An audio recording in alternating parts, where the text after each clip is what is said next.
my name is Nick, and welcome to Nick's Picks Watch Reviews, the YouTube channel where we look at watches that I would pick, I might pick, or I have picked. And this week we'll be looking at a watch that I picked some time ago, and I've been living with for a while, so that we could actually show this in its best, most optimal state. And in this case, that's because it's a bronze watch, the Oris Bronze Carl Brashear Limited Edition Chronograph, with a beautiful blue dial and, of course, a bronze case. Now, when it comes to bronze watches, you might look at that and say, okay, I like the color of that. Is it trying to be gold, or what is it trying to do, really?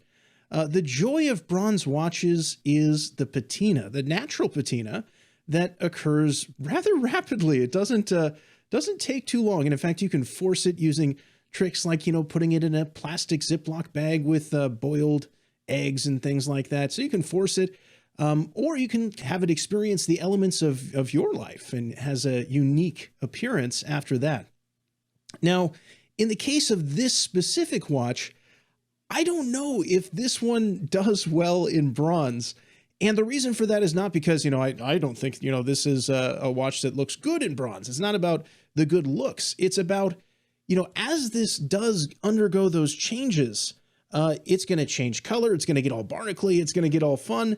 But it's finished in such a way that you kind of don't want to see that happen, right? So brush surfaces, totally fine. I love the look of that. But then you get these beautiful high polished case sides that just look gorgeous. They glow in a kind of a really unique color. And seeing that kind of go and turn all barnacly is kind of sad. And what I have noticed is it does, definitely capture and keep your fingerprints on it. So if you do touch it, you don't wipe it or anything like that, it will kind of turn a dull gray in the shape exactly of your fingerprint. And you usually see that around the pushers or around the crown. So if you're setting it or you're using the pushers there, you'll notice that in this case. So bronze for this one, I think, for the brush surfaces, for everything else, it looks great, especially, having it for a few years now and exposing it to different elements here in the Pacific Northwest. But it is a shame for me to see those case sides. So I will admit, and I've done some things here, I have used some Cape Cod cloth on exactly the case edges because I'm a loser that really needs his high polished sides. And I actually don't have any regrets about that. I could say, I regret that and I'm a terrible person. I actually don't care. I think it looks better that way. I get to have the patination or the patina on the front of the watch, and then on the sides I get to see, what did it look like originally? What was that finish that was there? And I have recently done it specifically for this video so that you could see kind of that contrast. But let's go ahead and kind of dig a little bit more into this specific watch. Because this specific watch is not just an Oris chronograph. It's not just a bronze chronograph. It's a chronograph tied to a story, because it's a limited edition. And that's kind of how those generally work, is they try to tie those to a story for marketing purposes. They try to limit the distribution and make you feel good about spending a lot more money than you would otherwise. Although typically I don't really feel that good about that, because I've noticed that, limited editions, especially if they don't have a universally, relatable story, don't necessarily have great value retention. Like going to the moon, that's universally relatable. We all look up and see the moon. But in this case, it's a tribute to an amazing man, by the way, an incredible human being. So the movie Men of Honor was made after Carl Brashear, but it's about specifically a story from a U.S. Service member. And so, like, if you're not from the U.S., you might not have that same connection to that. And so I think those universally relatable limited editions are probably going to do a little bit better than something like this. However, that said, I didn't buy it for value retention in this case. And in fact, this is one where I probably would not offer full price necessarily. And I would want to buy new, though, because I want it to be my patina that's there, not someone else's. But anyways, we look at the story there. It's an amazing story, right? So Carl Brashear, again, movie Men of Honor was made after him.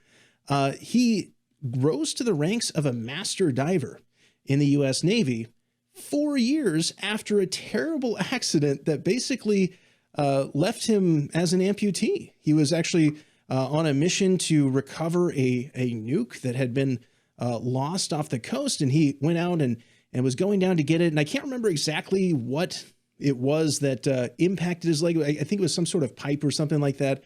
But it was a horrible injury. And you might have thought, that's going to be the career-ending blow. And in this case, it wasn't. And he became, rose through the ranks even further. And so that really just goes to show the tenacity that was there. And already having rose up through those ranks at a time where, as a person of color, that was maybe not as easy to do. So that was already an incredible story. And then you add to the stuff that's already there, everything else. And anyway, so just it's a watch that, it connects to a story. I like that with my timepieces, to be able to point to some story that this is connected to. And I do appreciate it with this one. Now, with all of that said, let's go ahead and actually talk about specifications and things like that, get it under the camera. All right, so in terms of specifications, this is a 43 millimeter case size, and that's right on my edge of comfort. Although this one, I will say, does have an amazing amount of wearability to it. Even though you look at it, 43 millimeters, lug to lug of 51.9 millimeters, and thickness of 16.2. Wow, that's a big boy, right? However, on the wrist, it's not really what it seems. On the wrist, its thickness is really mostly the crystal. You'll notice that is a double-domed sapphire crystal with AR coating actually on the inside of the crystal, not on the outside, which is always nice. But then it does have, a fairly thick and protruding case back as well. So those are both contributing to that thickness. But the perceived case height is a lot less on the wrist. So the protruding case back sits between your wrist bones. The domed sapphire crystal is, transparent, so you don't really notice it contributing that much. And while the lug to lug is a little bit, has a little bit bigger wingspan than maybe other watches you might be used to, or other watches that are out there, it's still a reasonable lug to lug of 51.9 millimeters, or basically it's 52. Now, in terms of the lug width, it's a 21 millimeter lug width, so it's not really happy with most of the straps you probably have, which are probably 20. It's one of my least favorite lug widths, to be honest. Material we've already called out is bronze, and you can kind of see that there is some variation in color there, and it'll come through especially on the macros. The movement that this is powered by is an Oris 771, which is really an SW510 in disguise. So there is a Solita movement in this one. And what I will say about that, it's a little bit strange because it seems like there is a lot of variety in that SW510. It comes in a lot of different variations. Some that have, 2 subdials, some that'll have 3, some that have a date complication, some that'll have a day date. And in this case, the variation that they seem to have gone with was, obviously it has the subdial for the seconds. It has the subdial at the 3 o'clock there, which is counting the minutes up to 30 minutes as the chronograph is running. But it also seems like it has a date. I feel like there's a phantom date there that is maybe not fully there. So to explain what I mean by that is, it feels like the date wheel was removed. However, when you actually work with the stem on the watch, right, you unscrew the crown, you pull out the stem to set it, there is this kind of second position and first position and third position, right? There's the winding position, there's the apparent date set position, and the time set position. But the time set position is active and it works, and you have good resistance there. You can feel that it's doing what it's trying to do. The winding position, again, you can feel that. You can feel it's winding. But then when you go into that weird date set position, there's no resistance. So like normally with a phantom date, you feel like, oh, I can feel and hear the date wheel turning. In this case, there's just absolutely no resistance, but very clearly another stop on the crown there. So, or another stop on the stem there, rather. So it's kind of interesting how this was implemented. In fact, when I'm setting it, sometimes it will slip into that second position, and I'll be like, what's going on? It's not moving. And I'm like, oh yeah, that's right. This one, it's a little bit weird. In terms of energy, it is self-winding. You can wind it. It's hand wind or, automatic as well. Power reserve is about 48 hours. Its frequency is a beautiful 4 hertz or 28,800 vibrations per hour. Of course, we've already called out the crystal double dome sapphire crystal with AR coating on the inside and that stainless steel case back, offering as a full package here a water resistance of 10 bar. Now, I will say only 10 bar because that's not very much for a dive watch, right? It should be, something a little bit more substantive for a dive watch. And of course, as you look at it, you might not feel like this is really coming through as a proper diver anyway. You might not expect to find a leather strap on a diver. You might expect to find, sure, a timing bezel. But then, the implementation of the rest of it here, it just feels weird. All right, so if we take a look at the registers, right, we got a 30-minute counter here at the 3 o'clock. So you can time basically up to 30 minutes, which is fine, I guess. I mean, I to be honest, I really use chronographs in the kitchen more than anywhere else. And most dishes I make are under that, but there are a few where I actually need more than 30 minutes. Like if I'm making bread or something like that, I'm definitely going to need to time a little bit more than that. Of course, I do have the timing bezel at that point that goes up to 60 minutes, but that feels like a missed opportunity. Yes, it needs a timing bezel because, yeah, it's a dive watch, right? So timing bezel makes sense. However, I kind of wish as a chronograph, I would have, I don't know, the ability to count more than a single hour, be able to time more than a single hour to that at least second resolution, which is really what this is giving me, is that ability to time to that resolution, but really only up to 30 minutes in a realistic way. So I don't know. I feel like it's a missed opportunity to be able to time longer periods of time. It's a missed opportunity to maybe offer some sort of tachometer or something like that. But I understand that this is a dive watch because it's part of the Diver 65 series. It is honoring specifically a diver. And so it would make sense to implement it as a diver, but I'm not feeling a chronograph as a diver, if you know what I mean. And I know that they certainly do exist. Again, the pushers, they're not screw down pushers, which actually I think is more useful for a chronograph anyway, to not have screw down pushers. Because, sometimes in the heat of the moment, if you're like, hey, I want to time something really quick, you're going to be like, okay, well, wait, I can't time it right now. I got to unscrew these pushers for a little bit. So it is nice to be able to just go in there and, stop it and start it and, work with the pushers without having to unscrew them first. But it seems like, okay, if this is a dive watch, in theory, those might be screw down. In theory, we might have more water resistance. In theory, we might be able to time more time anyway. Although I understand, 30 minutes for a dive is reasonable. But you could be timing other things. You have the timing bezel for the dive, and it is a unidirectional timing bezel, so it is kind of what you'd expect there for a diver. So again, I don't get it, and maybe that's because I'm a dum-dum. I never claimed to be a watch expert. If you assume that I am, I'm not. I basically read about these watches and learn about them, and then I say words about them. It doesn't make me an expert. It just means that I'm good at repeating information. But yeah, I don't get it as a useful watch for that purpose of a chronograph specifically. But I will say that one of the things I do like is the aesthetic, the vintage aesthetic, right? So you look at that domed sapphire crystal and you might think, okay, so that's a beautiful domed crystal. It's going to be acrylic or plexiglass or something like that. And no, in this case, it is sapphire. It is a modern material. So you get the vintage aesthetic, you get modern materials. I always got to love that. Another thing I like here is the strap. Right, so the strap is a leather strap, but it's not like they called it in. This is actually a fairly nicely executed leather strap, very thick, actually. And then if we take a look at the hardware actually matches. It's in bronze.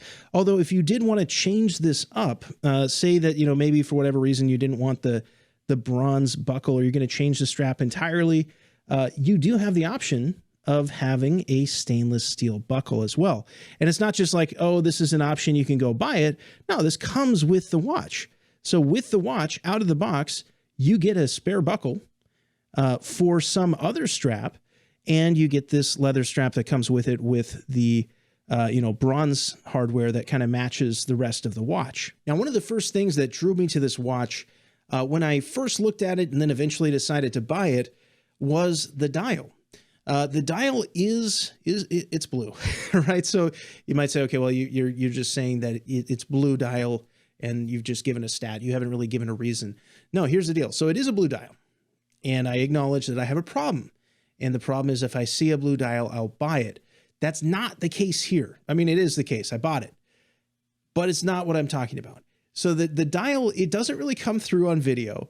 It is a flat blue, right? It's a matte, flat matte blue, but it does have a little bit of texture to it as well. And I think that part of it doesn't really come through very well.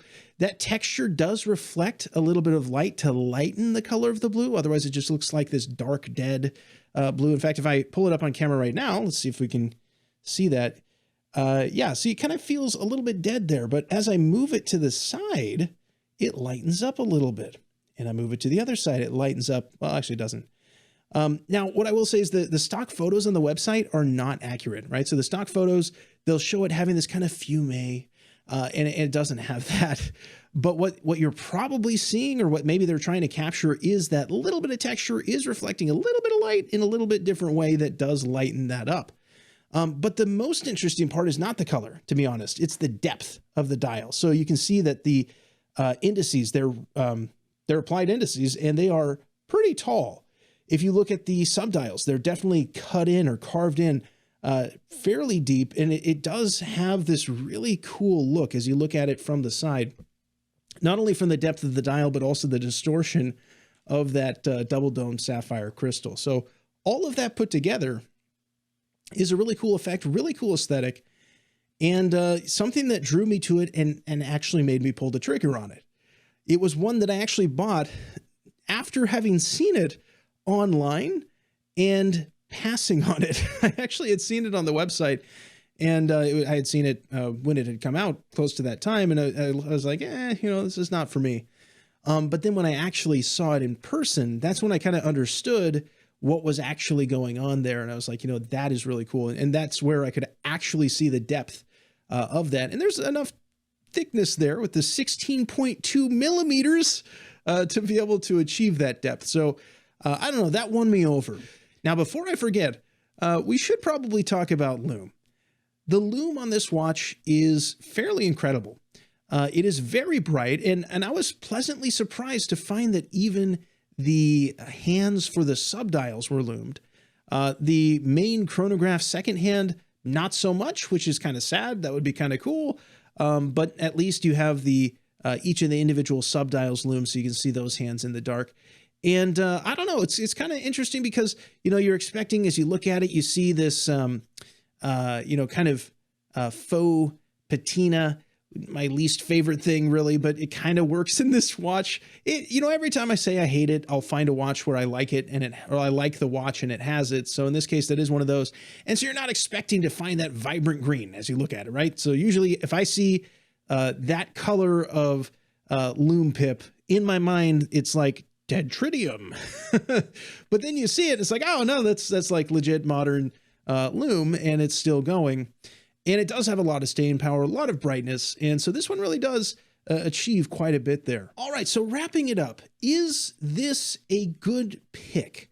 Because, I started at the beginning, yeah, I picked this watch, that was one that I picked. And would I stand by it today? I don't know, honestly. So over the time that I've had it, I've found that I have not worn it that much. Part of it is because the places where I would want to wear a chronograph are those contexts when I might be in the kitchen. And in those contexts where I might be in the kitchen, I also don't want to wear a leather strap. I try not to wear leather or cloth straps in the kitchen because it's a messy place. You're making food. If you have something boil over, it gets all on you. And especially with this leather, while I, sang high praises and I said the execution was great, it is a leather where it stains really easily. So in fact, I have a few stains in that leather right now that, sure, that adds to the story of it. It's part of its life, but it's not the ideal state for me. So I'm trying not to, destroy it if I can. So the kitchen context is out, and you might say, well, it's a diver anyway. So, but I'm probably never going to wear that diving either. for a variety of reasons. So water resistance, sure, you could say, yeah, water resistance is 100 meters, not a problem. You're never going to go that deep. You got me. You're right. I'm never going to go that deep. But again, I'm also not going to bring a leather strap on my diver. I'll probably put something else on it, probably put a NATO on it or something like that if I'm actually using it, which is kind of the way that I tend to roll anyway, where for watches that I'm going to use in a harsh environment. And so I find myself really not wearing it all too much. I noticed that, again, I mentioned the fingerprints, you'll get exactly the shape of your fingerprint faded into wherever you touch it, which I don't really like. I'd like it to pick up patina that is more interesting than just, hey, I got fingerprints on it. It's a permanent smudge. So that's, it's just not for me. That being said, I love the look of it, and my wife would kill me if I ever got rid of it for any reasons, because it's actually one of her favorite watches that I own. So it's probably going to be in my collection a long time, but I don't know that I would go and buy it again, right? If I was knowing what I know now, would I go and buy it again? I wouldn't. And I would probably go buy something else in the Diver 65 range. I don't know if I would go with one of their bronze watches. I'd probably pick something else, probably try to stick to something blue, maybe, but with a NATO strap. I would do a NATO strap in stainless steel, still from that line, and I think I'd be happy, and probably not a chronograph. Because again, I just don't get it in this watch. I don't understand, like, how is that going to help me in a diving context when I have a timing bezel, and how does it help me in other contexts when it has a timing bezel and it also doesn't count more than 30 minutes. Very limited range of use for that complication other than, hey, it looks cool.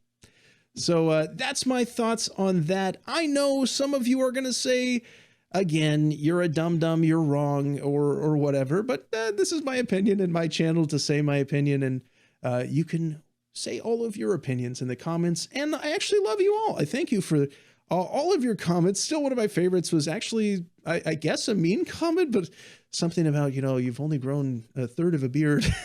So that's true. I've also not grown a single head of hair in a long time, so I've been working on that. I can grow maybe like less than a third of a head of hair as well. So anyway, thank you for all of your comments. I appreciate everyone that's been subscribing. I took a week off and I actually gained subscribers. I don't know if that's a good thing, actually. Like, hey, you stopped making content. Thank you for that. But I do appreciate all of you that have subscribed, all of you that are commenting, sharing my stuff. That's really cool. I never thought that would happen, that anyone would care about my thoughts on watches of all things in life. Anyway, that's all for this week. Take care. We will see you next time on Nick's Picks Watch Reviews. If you like this episode, please be sure to subscribe to both this channel and the About Time channel, give this video a like, and hit that notification bell to be notified about future episodes. Well, hello there, Mr. Not an Oscar. I'm going to be saying goodbye to you soon, though, because down in Las Vegas at the Trunk Show in November, I'm going to be giving you away. Yeah, how do you feel about that? I feel good about being given away, as long as it's to a man of honor. Well, it will be to a man of honor, because there's somebody that over on the About Time channel, if you go over there and you watch, they did an amazing thing for the watch community, except in Dan's eyes. Sorry, Dan. We just don't look. And so you're going to meet a new person named Mr. C, okay? Mr. C. We'll call him Mr. C for now, but you can also call him Kim when you get to know him, okay? Okay. Oh, it's going to be fun to go down to Las Vegas and enjoy being given away. And I'm going to be with a man of honor. It'll be great. That's right, Mr. Not an Oscar. I'm looking forward to it, too.